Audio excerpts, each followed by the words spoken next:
these two molecules. What do they do? What's critically important for T cells to receive? They're receiving information. What is being packaged into these little receptor binding clefts? Antigens, right? So the purpose of the MHC class 1 molecules and class 2 molecules is antigen presentation. Class 1 molecules, right, are located on the surface of all nucleated cells. All the nucleated cells in our bodies have class 1 presentation receptors on their surface. Where do the antigens come from that are displayed on those molecules? Do we remember? Oh, I think I went too fast. Endogenous, right? Intracellular antigens are what is loaded on a class 1 molecule. It is the way that your little body cells can collect information from inside them and display it on their surface to tell the immune system how they're doing. Am I happy and healthy inside? The vast majority of antigens displayed on your class 1 receptors are yours. Things that come from inside you, things that are healthy, things that are you, things that are supposed to be there. And your immune system is going to browse, it's going to look in those receptors and say, oh, you're healthy and happy, that's great. Let's say one of our cells, a skin cell, we've been out in the sun and we get a sunburn and we acquire UV damage that creates thymidine dimers in one of our epithelial cells. Our cell is now mutated and it cannot efficiently replicate its DNA properly. We've got a mutant cell. That mutated cell will start to display the effects of its mutation, maybe misfolded proteins, maybe non-functional proteins. Our immune system can see that and force that cell to undergo apoptosis. Cytotoxic T cells will come to the rescue. They look, they see, they say, oh, you're damaged inside, you're sick, you're not okay. I am going to help that cell undergo apoptosis so that it does not continue to grow and divide, so that it does not create a tumor mass on my body that can make me sicker. Right? So this is the purpose of that internal surveillance system. Class 2 molecules. Right? Where do the antigens come from that are presented on class 2 molecules? Outside, right? So the vast majority of class 2 receptors are expressed on the surface of professional antigen presentation cells. Who are professional antigen presentation cells? Monocytes, macrophages, dendritic cells, B cells also get lumped in here. It's because they can take antigens from the outside world, process them, and display them. Right? So we're going to take those extracellular antigens, we're going to show them to T helper cells. We're going to have a little conversation with the T helper cell. Hey, look at what I found out here. And the T helper cell will be able to say, oh, hey, macrophage, that was just a dying cell. Okay, that's not a big deal. We've seen that protein before. That's cool. Or, whoa, this looks like some kind of weird, creepy bacterial toxin. We should activate immune responses. And that's what the helper cell will do. Helper cells help by secreting cytokines to activate immune responses. So the only way they're going to know is if they get shown those antigens. It's critical to activate T cells either through class 1 or class 2 presentation. There are also a set of proteins that are considered part of the class 3 MHC genes. These encode for complement proteins and key inflammatory cytokines like tumor necrosis factor alpha, lymphotoxins. These are critically important proteins and signaling molecules in the immune response. And So they are deemed class 3 molecules.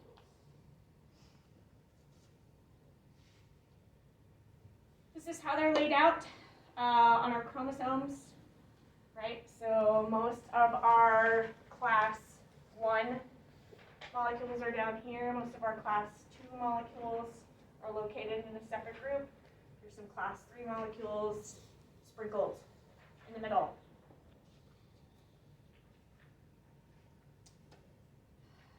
All right, we gotta build these receptors. We gotta put stuff on these receptors. These receptors are the molecules that make us tissue compatible, or tissue compatibility. They are, right, in mice called the major histocompatibility complex, right, which histocompatibility, tissue compatibility. These receptors, class 1 and class 2, dictate whether or not we can exchange tissue material between organisms. Because being able to recognize these receptors, the class 1 and the class 2 receptor, are critically important for T cell responses. If we mix and match tissues together that have differing class 1 and class 2 molecules, either no immune response can be generated or autoimmune response can be generated. The T cells will attack the class 1 and class 2 molecules that appear foreign to them. Why this happens will become more clear once we get to the next chapter. How T cells become T cells. You will learn why class 1 and class 2 molecules have to be matched between people. There are some classical experiments that scientists perform to try to figure this out. What was going on with animals? What was dictating what tissue was compatible with what other organisms? And what we discovered is the genes that encode our class 1 and our class 2 genes have to be very close or identical in order for us to be able to accept tissue from each other.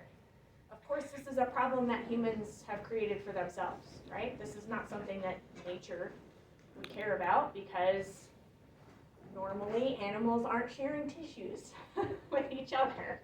But having large amounts of diversity in class 1 and class 2 receptors help us because it allows us to bind to and present billions of different antigens.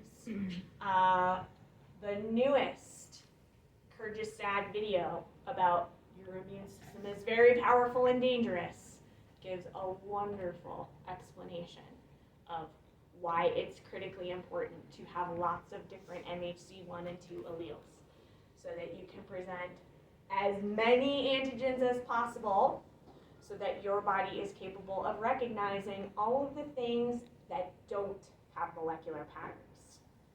Because it's true, a lot of microbes, a lot of pathogens do possess patterns that we are ready to recognize, but some of them don't.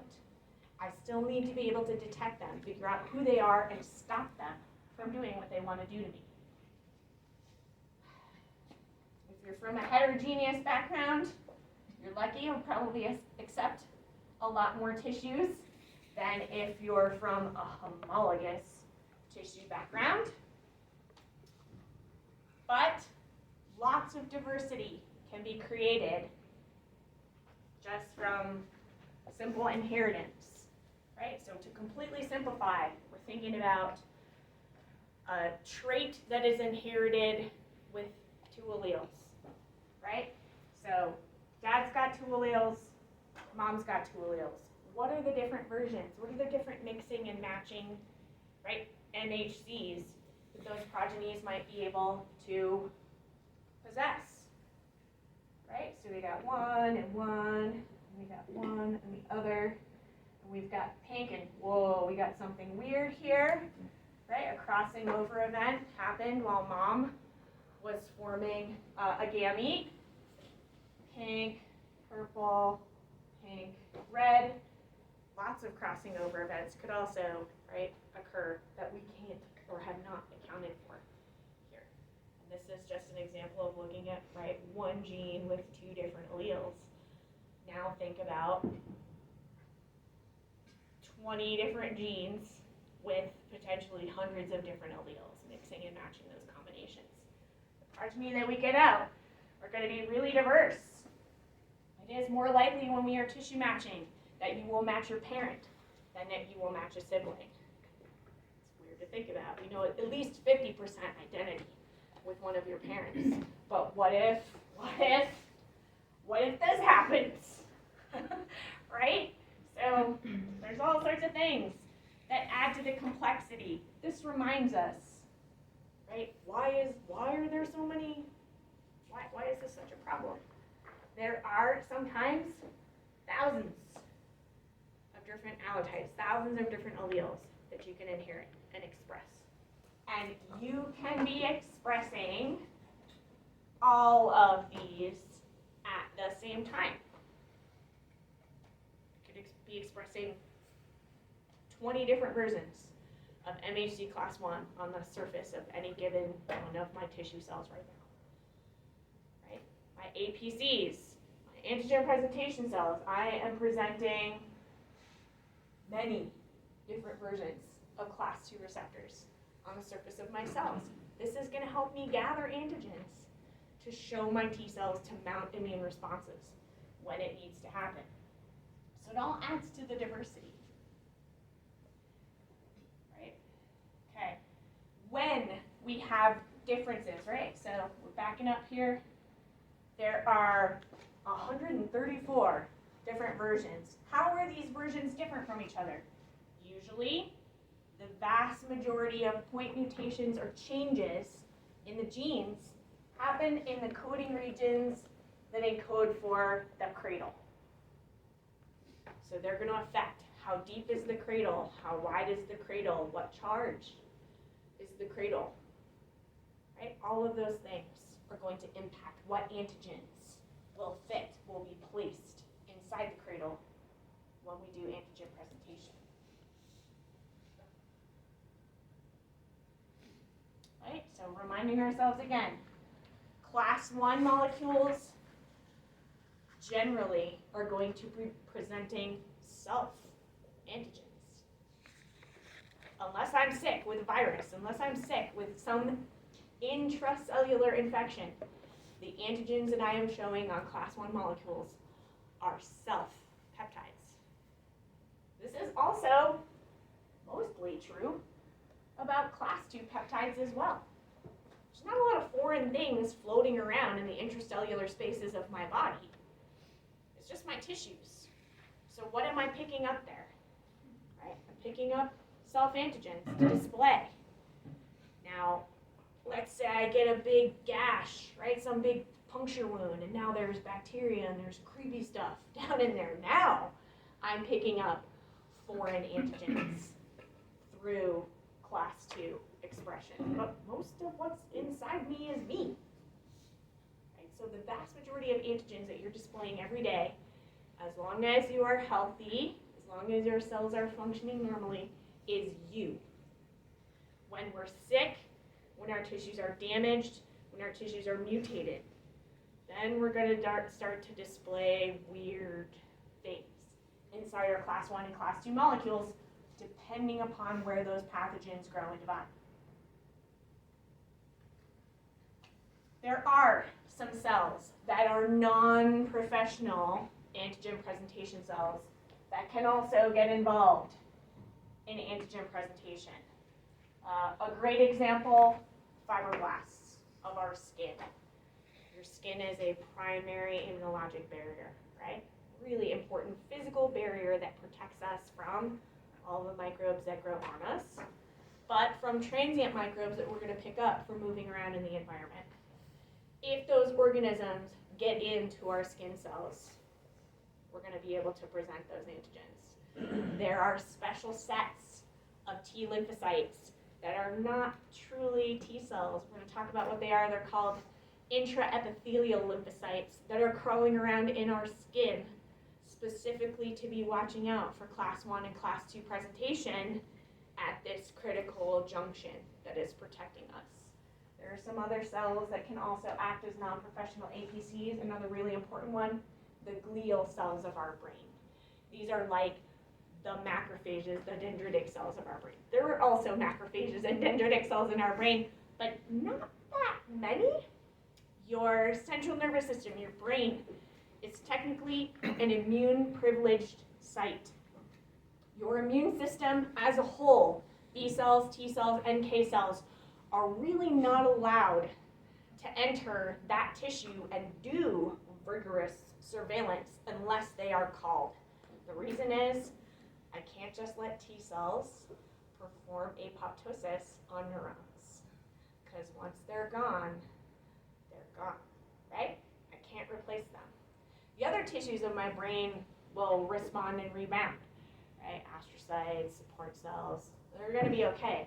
But we should be very careful to only eliminate neurological tissue, neurons, only when it's absolutely necessary. And this is why this is a region of our body where adaptive immune cells don't go unless they are called. The glial cell's job is to act like a dendritic cell, to collect information, to take care of, to support those neurons. When they find something that is weird, they can display it on class 2 and class 1 molecules, and they can initiate and trigger immune responses to make sure that our adaptive immune system comes online to do what is necessary. But again, as one of those Kyrgyzstan videos shows, there's a ton of collateral damage that happens to the tissue when an immunological battle is happening. So there are big consequences to allow an immunologic battle to happen inside your brain. We avoid it as much as possible. Right? Some other cells that can do this too, thymic and thyroid epithelial cells. It's kind of interesting because they are very important endocrine glands. There's all sorts of fancy things going on inside there. Yeah. Yes? Are BT and NK cells present when someone has encephalitis? Depends on what is triggering the encephalopathy. I have had viral meningitis. When you have viral meningitis, believe it or not, your immune system, your adaptive immune cells don't really enter the central nervous system. You essentially mount an innate inflammatory response. If you have bacterial meningitis, parasitic meningitis, yes, adaptive immune cells get involved, they get in and they start destroying support tissues. And that's why the consequences of septic versus aseptic meningitis are very different. Viral meningitis really sucks. You want to die when you have it. It's excruciatingly painful and not fun to go through, but there is no direct damage to your neurological system. It's just inflamed and really angry because you're fighting off a virus. When bacteria, when parasites are in there releasing toxins, causing damage to the physical tissue, then we have destruction of neurons and loss of function and far more severe consequences of infection. So if you have viral meningitis, it's considered aseptic because viruses are technically not alive. Generally speaking, the vast majority of viruses infect support tissue and not actual neurons in the brain. If support tissue gets damaged, it's fine, it will recover. Septic meningitis, bacteria, fungi, protists, worms, will cause massive amounts of damage to all of the tissues in your brain, not just the neurons, but the neurons will be affected as well, and you'll have loss of function. So it's one of those weird, right? You're like, infections in my brain should be really bad, and usually they are. As long as it's a virus, you're okay. It's a weird consequence there. Okay. Most of the time, I like to think about class 1 and class 2 protein expression inside of our cells as a constitutively active gene, right? So our genes are under different types of regulation, of control. We have some genes that we think of as housekeeping genes that are turned on all the time at sort of a constant level to make sure that those proteins are consistently made and expressed. MHC, class 1 and 2 genes are constitutively expressed and active inside cells. However, they can be upregulated and downregulated by specific events that happen during different types of immune challenge. Viruses love to interfere with the expression of MHC class 1 on the surface of our cells. They can sometimes interfere at the genic level, so they can inactivate the transcription factors that are responsible for turning on, for making class 1 proteins to be expressed. But generally, what is going to happen when we're interfering with expression of class 1 molecules is that they will be blocked from being able to be, they'll get made inside the cell, they'll get inserted into a membrane, but then they won't get transported to the plasma membrane so that they can do their job. So the viruses interfere with the ability of sometimes MHC class 1 to be made, but usually for it to be transported and expressed on the surface of the cell. Cytokines. Inflammatory cytokines, particular cytokine cues, will get class 1 and class 2 genes to be upregulated. So the cytokines will turn on transcription factors that activate enhancers. They get stronger gene transcription. More of the MHC1 and MHC2 proteins will be made because our body knows we're under attack. We need to express more. Generally, this is only going to happen when we have left the initial phase of inflammation and entered the acute phase response. A systemic activation of the immune system will help upregulate globally class 1 and class 2 presentation in our cells, because our body knows, oh my goodness, we're under attack. Everybody get to work.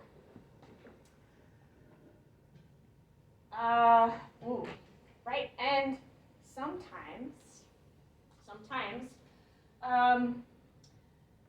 depending upon the antigen,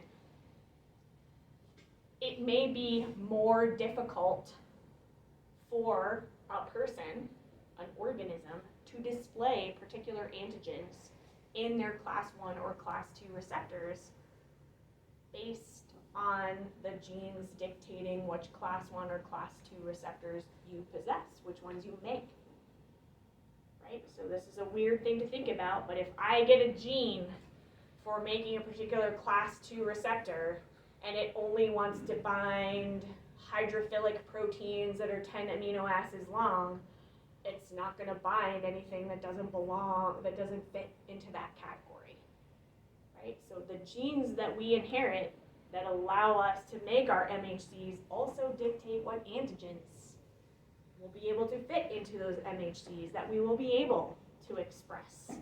So sometimes you're limited by your own genome. That's why we want lots of diversity in our genome to help get around those limitations.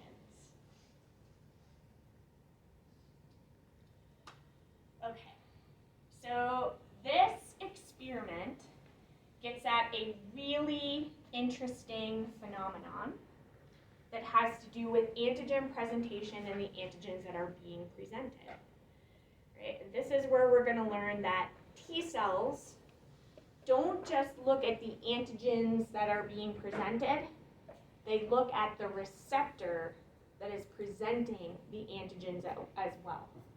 So it's not just, is the antigen foreign or bad inside the receptor, it is how is the antigen being presented that also dictates whether or not an immune response can occur. Okay, so I've got parental animals, or just 2 different animals of varying background. Let's say I am going to take, and we're going to make sure that we're taking, sometimes we're going to compare animals of the same background, sometimes we're going to compare animals of a different background. But what this experiment is showing us is that I'm going to take macrophages from animal of a given background. I'm going to take macrophages out of their peritoneal cavity, I'm going to let them hang out in a petri dish, and I'm going to expose them to antigens for them to be able to eat and process. I am going to take out of a different animal T cells. I'm going to harvest and separate away any of the other T cells or any of the other intervening cells and make sure that I only have T cells that can respond to the antigen that I have pulsed these macrophages with. Okay. So we take stimulated T cells against a particular antigen out of one animal. We take macrophages that are going to do antigen presentation of that particular antigen out of another animal.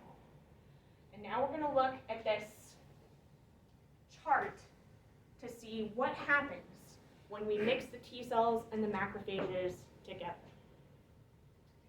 If I take T cells from a strain 2 background animal and I mix them with macrophages from a strain 2 animal, they will react together and create an immune response.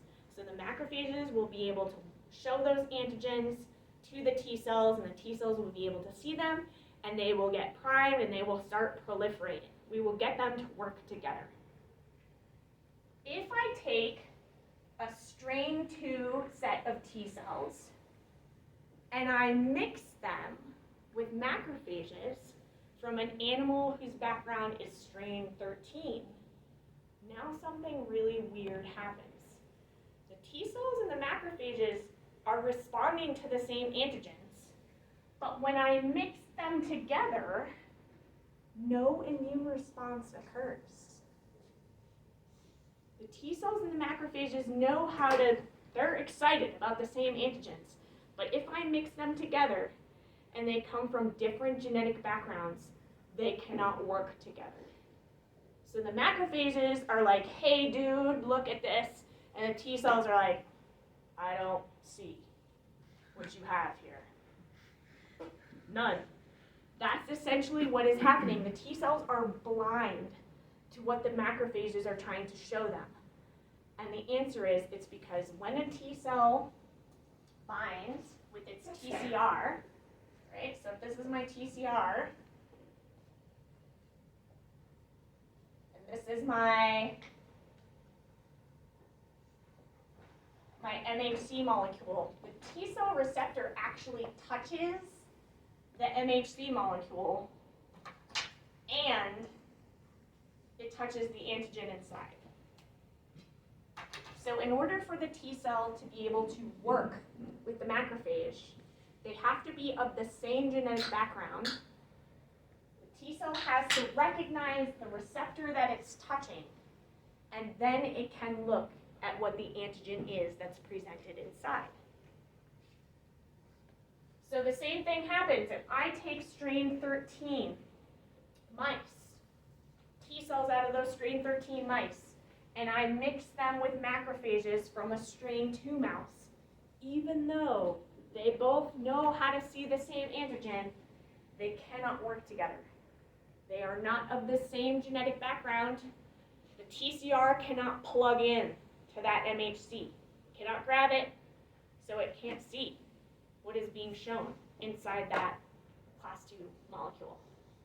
A fun thing happens if you have a mixed background, high heterogeneity, then if I mix strain 2s with them, they work.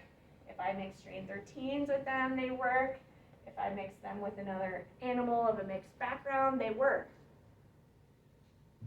So you have to have the same genetic background for the T cells and the macrophages to be able to work together, for the TCR to be able to plug in to the MHC. And this is true for MHC class 1 and cytotoxic T cell. It's true for class 2 molecule and helper T cell. You have to be of the same genetic background, or else the two won't plug together. They won't fit, they won't work. No reaction, no reaction. They can't see each other. It's like they're blind to each other, that they're there. These are the experiments that freaked out scientists, doctors, researchers for a very long time.